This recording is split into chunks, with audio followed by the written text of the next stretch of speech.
Here we're working a problem from section 3.4 that says determine which, if any, of the three given statements are equivalent.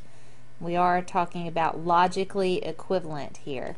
Use the information about the conditional statements converse, inverse, or contrapositive, as we do have some information in our text about the converse, inverse, and contrapositive and their answer columns on the truth tables. And also De Morgan's laws, so you should have already studied and looked at equivalence in using De Morgan's laws.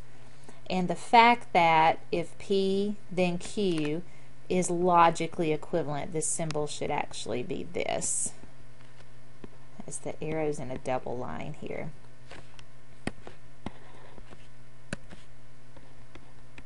That to the negation of P or Q, or we can use truth tables. So all of these facts come together and we're going to determine if any of these three statements are logically equivalent. So let's first of all rewrite these and translate these into symbols. So I'll do that by I need to set up a P and a Q. I'm going to let P represent I am daydreaming and Q represent I hear the announcement. And then as we go to translate each one of these, because I only have two statements, I have four cases.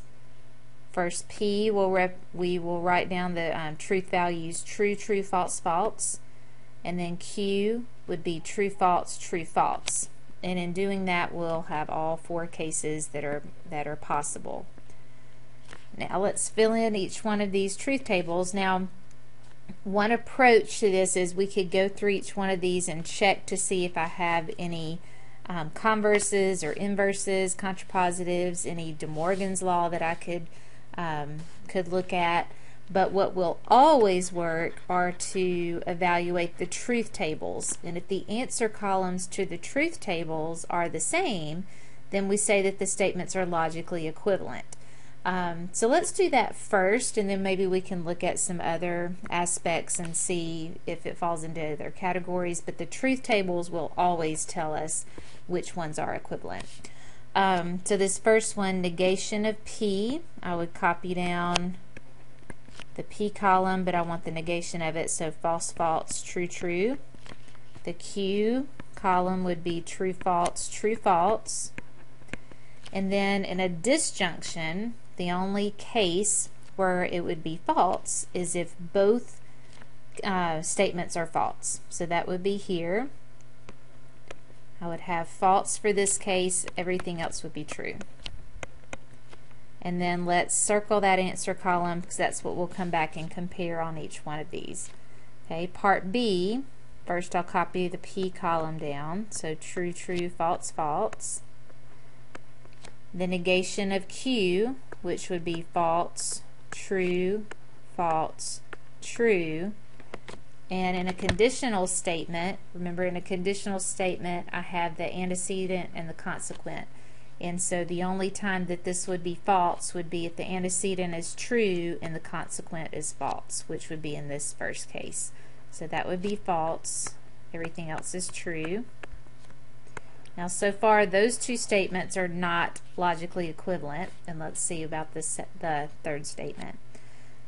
So here we have Q. I'll fill out the Q, or copy the Q column of true, false, true, false. Negation of P, which would be false, false, true, true. And again, we have a conditional statement. The only time that would be false is if your antecedent is true and the consequent is false, which is here in this first case. Everything else is true. So we can tell from the answer columns of those three statements that the two that would be logically equivalent would be B and C. Their answer columns are the same. Okay. Another thing that we might have noticed is that look at this B and C, the form of those. They're both conditional, Let's see if it's one of the converse, inverse, or contrapositive. Okay. We know that a statement and its contrapositive are logically equivalent.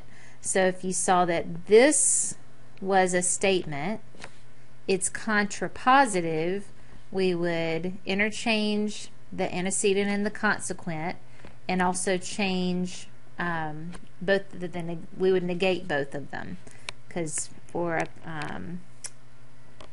contrapositive, if a statement is if P then Q, its contrapositive would be the negation of Q then the negation of P. So if we start out with this statement, if we interchange the antecedent and the consequent and negate both of them, you actually would end up with this statement. So this also would confirm that a statement and its contrapositive are logically equivalent.